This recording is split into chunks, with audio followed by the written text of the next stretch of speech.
வெளிநாட்டு இனிப்பு வடை பார்த்துக்குங்க. சாக்லேட் போட்டு சாக்லேட்டு ஸ்ப்ரிங்கிள்ஸு மைதா மாவில் போட்டு நல்லா வடை சுட்டு அதில் வந்து ஸ்ப்ரிங்கிள்ஸ் போட்டிருக்காங்க பாருங்கள். நம்ம ஊர் உளுந்த வடை மாதிரியே இருக்குது, கலர்ஃபுல்லாக இருக்குது. ஆனால்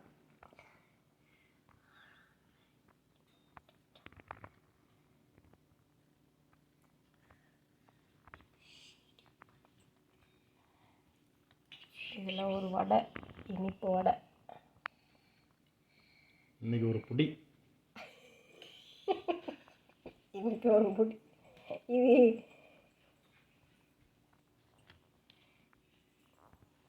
இன்னைக்கு ஒரு புடி பிடிச்சி நேராக டாக்டர் போய் செக் பண்ணிட்டு போனீங்க. ஆமாம், எல்லாம் இனி சர்க்கரை இல்லாமல் இருக்காது இங்கே இருக்கிறதுலாம். ஆமாம், அதை எடுத்து சாப்பிட்றலாம் அப்படி போங்க.